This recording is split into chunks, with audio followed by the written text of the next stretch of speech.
I am Shah Khalid and you are watching Sifa Marketing Educations.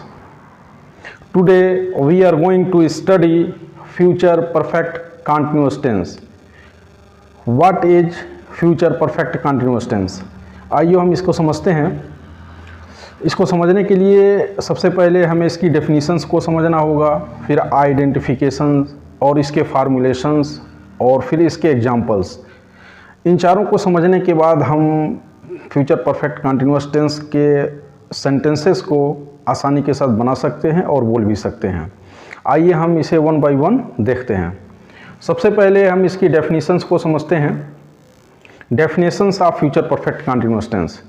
Future perfect continuous tense is a tense which is used to indicate actions और events that will continue until a point of time in the future. It's called future perfect continuous tense. इसकी definition से ये पता चलता है कि कोई भी इवेंट जो फ्यूचर में किसी पॉइंट से, किसी समय से चल रही होगी, एक तो काम जारी होगी और किसी समय से चल रही होगी, किसी पॉइंट ऑफ टाइम से, तो हम इसे फ्यूचर परफेक्ट कंटिन्यूअस टेंस कहते हैं। जैसे मैं कहूँ कि वह 12 बजे से पढ़ रहा होगा, यानी 2 दिन के बाद वह 12 बजे से पढ़ रहा होगा, तो जो 12 बजे हैं ये इसके पॉइंट ऑफ टाइम है और काम चूँकि जारी है फ्यूचर में, इसी को हम फ्यूचर परफेक्ट कंटिन्यूअस टेंस कहते हैं। आइए अब इसके आइडेंटिफिकेशंस को हम समझते हैं। Identifications of future perfect tense. In the last of sentence comes रहा होगा, रहे होंगे, रही होंगी आदि शब्द आते हैं तो इसे फ्यूचर परफेक्ट कंटिन्यूअस टेंस कहते हैं। ये सिंपल से इसके साइंस हैं और इसके अलामत हैं फ्यूचर परफेक्ट टेंस के पहचानने के लिए। उसके लास्ट में रहा होगा, रहे होंगे, रही होंगी और उसके साथ टाइम पीरियड आएगा। जैसे सिंस और फार का हम इस्तेमाल करते हैं, तो ये सिंपल सी इसकी साइंस है। इसके बेस पे हम फ्यूचर परफेक्ट कंटिन्यूअस टेंस को आसानी के साथ पहचान सकते हैं। आइए इसके हम फार्मूलेशंस को देखते हैं।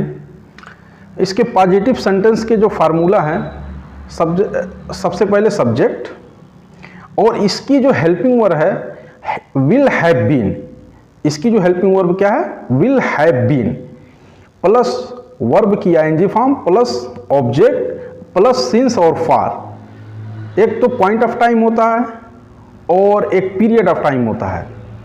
तो जो पीरियड ऑफ टाइम होता है उसके लिए हम फार का इस्तेमाल करते हैं, जो पॉइंट ऑफ टाइम होता है, जो निश्चित समय होता है, उसके लिए हम सिंस का इस्तेमाल करते हैं। और इसकी हेल्पिंग वर्ब क्या है? Will have been. आइए इसकी नेगेटिव फार्मूले को देखते हैं। सबसे पहले सब्जेक्ट, फिर विल, और विल के बाद हम जो है नॉट को पुट करेंगे, फिर have been plus verb ING form plus object plus since for, फिर उसके बाद ड्यूरेशन जो भी टाइम होगा, सालों से, महीनों से, दिन से, इसको हम लिखेंगे। आइए इसके इंट्रोगेटिव सेंटेंस को देखते हैं। सबसे पहले हम हेल्पिंग वर्ब विल को लिखते हैं, फिर सब्जेक्ट, फिर have been plus verb ING form plus object plus since for and duration.